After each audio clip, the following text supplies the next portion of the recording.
Hello student, welcome to my channel. So student, जैसा कि आपके बीए सेकेंड सेमेस्टर में जो हिंदी चल रही है, कार्यालयी हिंदी और कंप्यूटर, तो इसकी एक सीरीज चल रही है, यानी मैं इसकी यूनिट्स को कंप्लीट करा रही हूँ, वो भी नोट्स के साथ। और देखिए, जो आपका यूनिट 4 है आपके कार्यालयी हिंदी और कंप्यूटर में, वो है प्रारूपण, टिप्पण, संक्षेपण, पल्लवन एवं प्रतिवेदन। तो ये कुछ टॉपिक्स हैं जो आप लोगों को पढ़ना है। तो इसमें से जो प्रारूपण, टिप्पण और प्रतिवेदन, ये तीनों मैं पूरा नोट्स के साथ कंप्लीट करवा चुकी हूँ। एक एक टॉपिक इन तीनों का मैंने पूरा कवर करा लिया है। अगर आपने अभी तक नहीं पढ़ा है तो मैं इन तीनों वीडियोस का लिंक आपको डिस्क्रिप्शन बॉक्स में दे दूंगी, आप वहां से पढ़ लीजिएगा।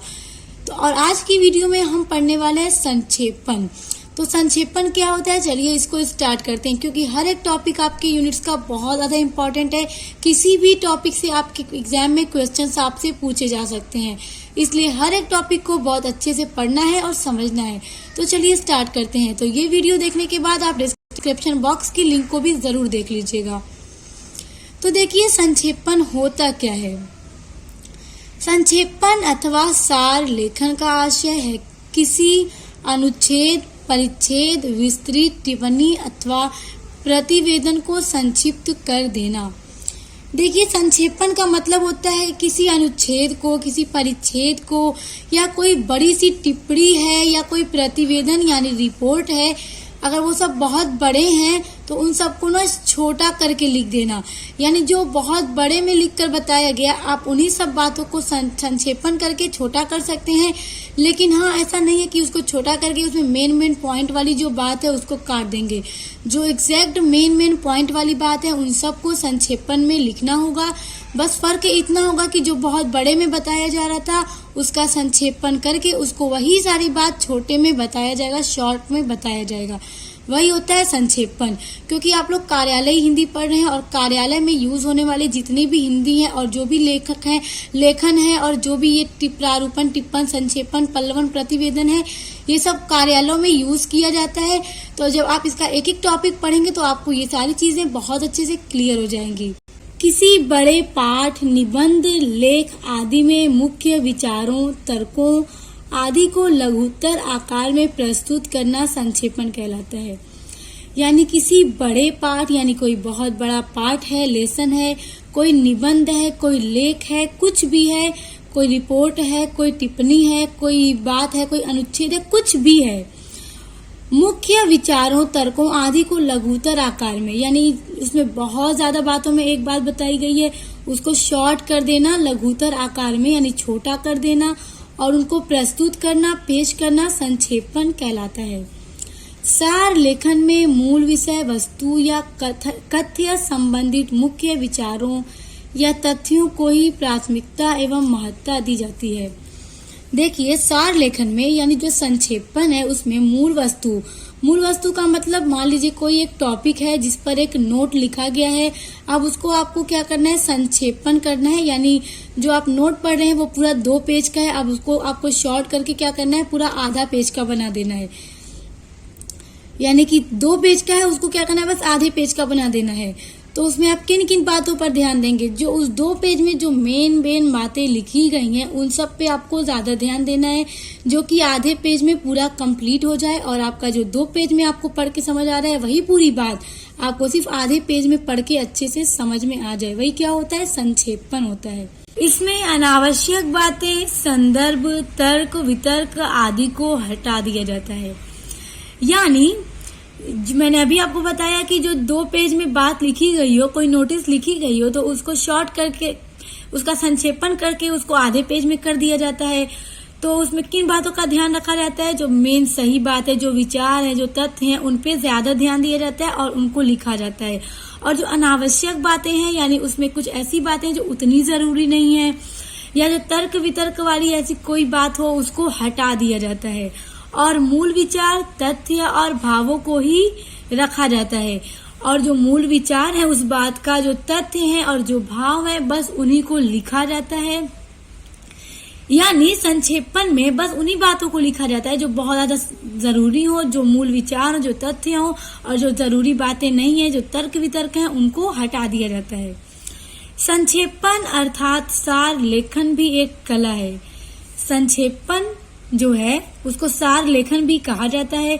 और ये क्या है, ये एक कला है। और कला क्यों है, कला इसलिए है क्योंकि जो बातें 2 पेज में लिखी गई थी उसको शॉर्ट करके आधे पेज में कर दिया जाता है और उसमें सिर्फ उन्हीं बातों का ध्यान दिया जाता है और उन्हीं बातों को लिखा जाता है जो 2 पेज में सबसे ज्यादा इम्पोर्टेंट थी। और जो बातें उस 2 पेज में लिखी गई थी वो उतनी जरूरी नहीं थी, उन सबको हटा दिया जाता है। यानी एक कला है कि मतलब ध्यान में रखकर सही बातों को लिखा जाता है। कार्यालयीन कामकाज ही नहीं अपितु दैनंदिन जीवन में भी संक्षेपण कला का अत्यधिक उपयोग है। यानी कार्यालयों के जो काम है, जो कार्यालय यानी ऑफिस में जो काम किए जाते हैं, सिर्फ उसमें ही संक्षेपण का यूज नहीं किया जाता, बल्कि दैनंदिन का मतलब दैनिक जीवन में यानी डेली लाइफ में भी संक्षेपण का बहुत ही ज्यादा यूज किया जाता है। संक्षेपण को मानसिक प्रशिक्षण भी कहा गया है। मानसिक प्रशिक्षण इसलिए क्योंकि बहुत ज्यादा ध्यान दे के, पढ़ के, समझ करके बड़ी सी बड़ी बात को संक्षेप कर दिया जाता है, शॉर्ट कर दिया जाता है, जिससे लेखन में स्पष्टता, सरलता तथा प्रभावशीलता पैदा होती है। यानी जो लेखन बहुत बड़ा था उसमें क्या हो जाता है, स्पष्टता पैदा हो जाती है। यानी जो 2 पेज में हम पढ़ के थोड़ा अच्छे से समझ में नहीं आता, हम आधे पेज में पढ़ के उस पूरी बात को बहुत आराम से अच्छे से समझ लेंगे। उसमें सरलता पैदा हो जाती है, यानी उसको पढ़ने और समझने में इजी हो जाता है और वो और भी ज्यादा प्रभावशीलता हो जाता है। सरकारी कार्यालयों, विभागों आदि में संक्षेपण या सार लेखन का प्रयोग यथास्थिति समयानुसार किया जाता है। यानी जो गवर्नमेंट ऑफिस है, जो डिपार्टमेंट है, उन सब में संक्षेपण का या सार लेखन दोनों का मतलब एक ही है। उसका यूज समयानुसार किया जाता है, यानी जब इसकी जरूरत पड़ती है तो इसका यूज किया जाता है। सो आई होप कि आपको संक्षेपण क्या है बहुत अच्छे से समझ में आ गया होगा। जो बात बहुत बड़ी हो उसको संक्षेप कर दिया जाता है, शॉर्ट में कर दिया जाता है, वही होता है संक्षेपण। तो देखिए, हमने देखा संक्षेपण का अर्थ। अब हम देखेंगे संक्षेपण की प्रक्रिया। यानी संक्षेपण को जब लिखा जाए तो लिखने से पहले किन किन प्रोसेस को हमें फॉलो करना चाहिए, क्या क्या प्रोसेस है ऐसे जिसका यूज हमें संक्षेपण में किया जाना चाहिए। यानी जब हम कोई भी बात को शॉर्ट कर रहे हैं, छोटी कर रहे हैं, तो उनमें क्या क्या प्रोसेस होते हैं। देखिए, पहला पॉइंट है संक्षेपण करते समय सर्वप्रथम मूल अनुच्छेद या विषय वस्तु को 2-3 बार पढ़ लेना चाहिए। देखिए, मान लीजिए अगर कोई आपको विषय वस्तु या अनुच्छेद का मतलब ये है, यानी आपको कोई एक निबंध दे दिया गया या कोई भी टॉपिक दे दिया गया और कह दिया गया कि इसको पढ़ो और समझो, और जो बात इसमें लिखी गई है इसको, इन्हीं सब बातों को एकदम सही बस इसको शॉर्ट कर दो, यानी छोटा कर दो। जो बात 3 से 4 पेज में लिखी है तुम उसको 1 ही पेज में कर दो। तो क्या है कि सबसे पहले उसको 2 से 3 बार पढ़ना होगा। पढ़ना इसलिए होगा कि इसका क्या टॉपिक है, इस निबंध का, इस अनुच्छेद का टॉपिक क्या है, इसमें बात क्या कही जा रही है, वो पढ़कर एकदम अच्छे से समझ में आ जाए। ये समझ में आ जाए कि इसमें कौन कौन सी बातें इम्पोर्टेंट है और कौन सी उतनी इम्पोर्टेंट नहीं है। तो जो इम्पोर्टेंट होगी उसको लिखा जाएगा अपने संक्षेपण में। तब तक सार लेखन की शुरुआत नहीं करनी चाहिए जब तक कि मूल विषय या भावार्थ समझ में न आ जाए। देखिए, तब तक सार लेखन यानी संक्षेपण लिखने का कार्य तब तक शुरू नहीं करना चाहिए जब तक आपको अपने मूल विषय का मतलब जिस टॉपिक को आपको छोटा करना है वो पढ़कर आपको एकदम अच्छे से समझ में ना आ जाए कि इसमें कहा क्या जा रहा है।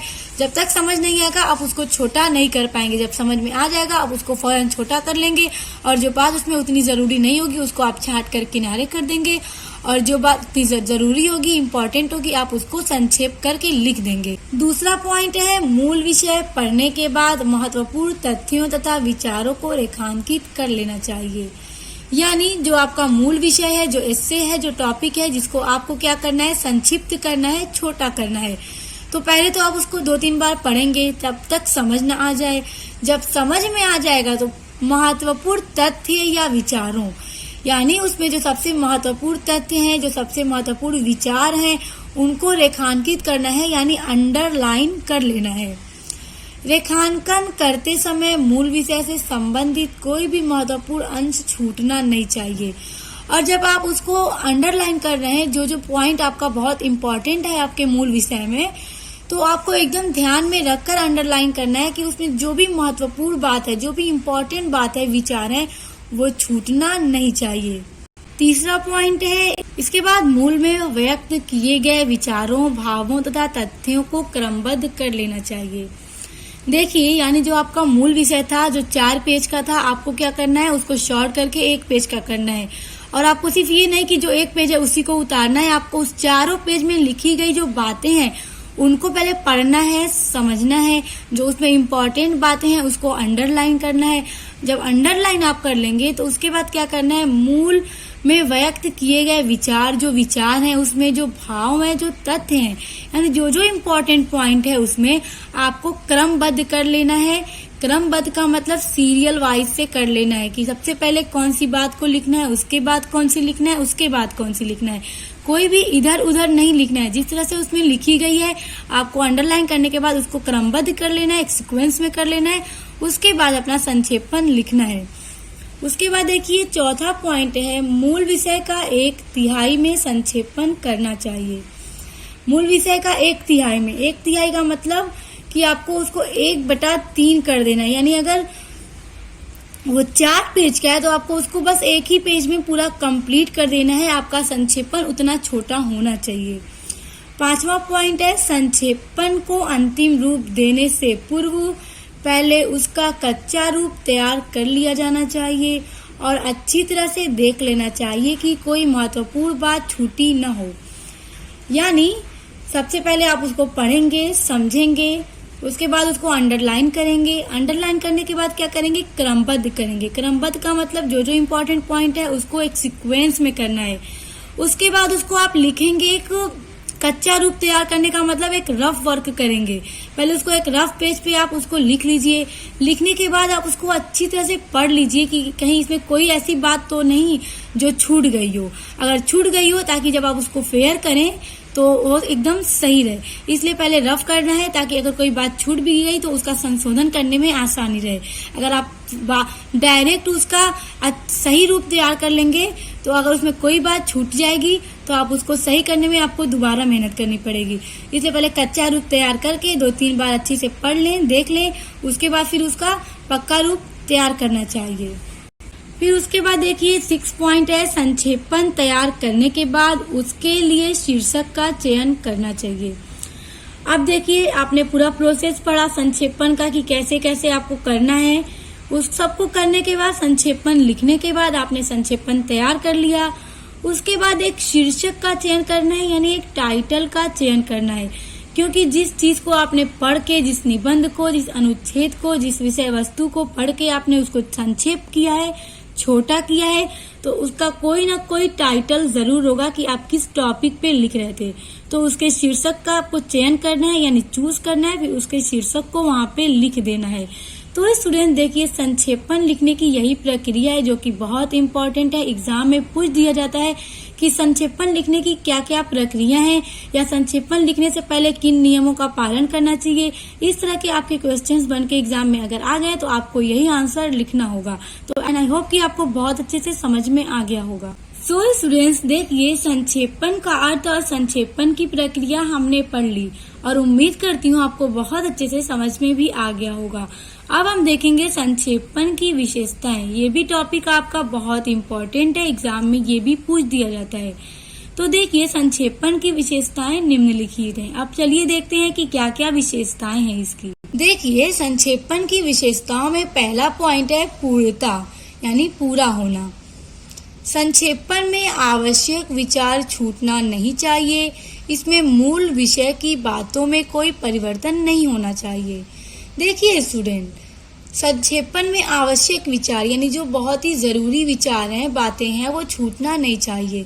इसमें मूल विषय, देखिए स्टूडेंट, मूल विषय में आप कंफ्यूज मत होइएगा। मूल विषय कहने का मतलब ये है कि जैसे अगर आपको एग्जाम में कोई एक निबंध दे दिया जाए, मान लीजिए कि कोई भी टॉपिक पे निबंध दे दिया जाए, अब आपसे कह दिया जाए इसका संक्षेपण कीजिए, तो आप क्या करेंगे, सबसे पहले उसको पढ़ेंगे, उसमें जो जो इम्पोर्टेंट बात ज्यादा है उसी को आप संक्षेप करके लिखेंगे। जो उसमें बातें आपको इम्पोर्टेंट नहीं लगेंगी आप उनको नहीं ध्यान देंगे, तो वो आपका मूल विषय कहा जाएगा। जिस मूल विषय को पढ़ करके आपको छोटा करना है, संक्षेपण करना है। तो क्या कहने का मतलब है कि इसमें मूल विषय की बातों में कोई परिवर्तन नहीं होना चाहिए, यानी कोई चेंजेस नहीं होने चाहिए। यानी जो आपको एक मूल विषय दिया गया है तो उसमें जो जो बातें लिखी गई हैं, ये नहीं कि आप उसी बातों में अपने मन से मन गढ़ंत करके उसमें परिवर्तन करके उनका संक्षेपण कर दें, ऐसा नहीं करना है। जो आपको टॉपिक दिया गया है उसको पढ़ के उसी की बातों में उसको आपको छोटा करके लिखना है। दूसरा पॉइंट है संक्षिप्तता। सामान्य रूप में यह मूल का तृतीयांश 1/3 होना चाहिए। इसमें अनावश्यक वर्णन, विस्तार, विशेषण या उदाहरण नहीं होने चाहिए। देखिए स्टूडेंट, सामान्य रूप से यह मूल का तृतीयांश यानी 1/3 होनी चाहिए। यानी अगर कोई बड़ा टॉपिक है उसका आपको 1/3 ही लिखना है।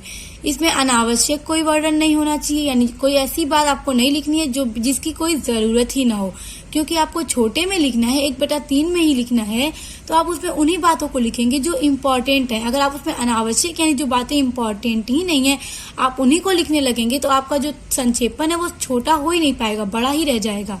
इसलिए जो अनावश्यक बातें हैं उसका विस्तार, विशेषण या कोई उदाहरण नहीं होना चाहिए। बस उन्हीं बातों को, उन्हीं विचारों को लिखना है जो कि ज़्यादा इम्पोर्टेंट हैं। उसके बाद तीसरा पॉइंट है स्पष्टता। संक्षेपण में अर्थ को यथासंभव स्पष्ट करना चाहिए। यानी आप जो संक्षेपण को छोटा करके लिख रहे हैं, देखिए स्टूडेंट, जब कोई भी बात बहुत बड़े में लिखी जाएगी तो जाहिर सी बात है उसको एक एक वर्ड बाय वर्ड लिखा जाएगा और उसको पढ़ के समझने में आसानी होगी। लेकिन अब आपको जब उसको छोटा करना होगा, उसका संक्षेपण करना होगा, तो क्या करना होगा कि पूरी बात भी हो जाए, जितना 4 पेज में है वो एक ही पेज में हो जाए, तो क्या है कि समझ में आने में प्रॉब्लम होगी। तो इसलिए ऐसे ऐसे वर्ड्स का यूज करना है कि पूरी बात भी हो जाए, आसानी भी रहे और उसकी जो भाषा हो वो सरल भी हो, ताकि पढ़ने में आसानी रहे और समझ में भी आ जाए। यह ऐसा होना चाहिए कि इसे पढ़ते ही मूल अंश पूर्णतः समझ में आ जाए। यानी संक्षेपण आप जब कर लें किसी भी टॉपिक का तो ये ऐसा होना चाहिए जिसको पढ़ते ही फौरन मूल अंश यानी जो मेन बात है इस संक्षेपण में वो पूर्णतः समझ में आ जाए, यानी पूरी तरह से समझ में आ जाए, कहीं पर कंफ्यूजन क्रिएट न हो। चौथा पॉइंट है भाषा की सरलता। संक्षेपण की भाषा सरल और स्पष्ट होनी चाहिए। ये बात स्टूडेंट्स बहुत इंपॉर्टेंट है कि संक्षेपण की भाषा जो है बहुत ही ज्यादा सरल होनी चाहिए, सिंपल होनी चाहिए, स्पष्ट होनी चाहिए, ताकि पढ़कर फौरन समझा जा सके। 5वां पॉइंट है शुद्धता। भाव और भाषा की शुद्धता संक्षेपण में ऐसे विषय या भाव के लिए जाए जो मूल संदर्भ में हो। तो देखिए यहाँ पे कहने का मतलब ये है कि आप जिस भी टॉपिक को छोटा करके लिख रहे हैं, जिस भी टॉपिक का आप संक्षेपण कर रहे हैं, तो उसकी जो भाषा हो, वो भाव हो, वो शुद्ध होना चाहिए, ताकि पढ़कर उसको फौरन समझा जा सके। सो स्टूडेंट, ये है संक्षेपण की विशेषताएं, जो कि ये भी बहुत इंपॉर्टेंट है आपके एग्जाम में। शॉर्ट में, लॉन्ग में या वेरी लॉन्ग में ये क्वेश्चंस आपसे पूछे जा सकते हैं, इसलिए हर एक पॉइंट आपका बहुत अच्छे से क्लियर होना चाहिए ताकि एग्जाम में आ जाए तो आप इसको फौरन कर सकें। सो स्टूडेंट्स, आज की वीडियो में हमने संक्षेपण पढ़ा, संक्षेपण का अर्थ, प्रक्रिया और इसकी विशेषताएं, जो कि एग्जाम के लिए बहुत इंपॉर्टेंट हैं। और इसके अलावा आपके इस यूनिट में प्रारूपण, टिप्पण और प्रतिवेदन को भी मैंने पूरा अच्छे से कंप्लीट करा दिया है। इन तीनों वीडियोस का लिंक मैं आपको डिस्क्रिप्शन बॉक्स में दे दूंगी, आप वहां से इसको पढ़ लीजिएगा। क्या पता आपके क्वेश्चंस यहां से भी पूछ दिए जाए एग्जाम में। और बच गया आपके इस यूनिट से आपका पल्लवन। तो नेक्स्ट वीडियो में हम पल्लवन पढ़ेंगे और आपका नेक्स्ट वीडियो पल्लवन के ऊपर ही होगा। तो इसको पढ़ने के चैनल को सब्सक्राइब करके बेल आइकन को प्रेस कर लीजिए। तो अब मिलते हैं नेक्स्ट वीडियो के साथ।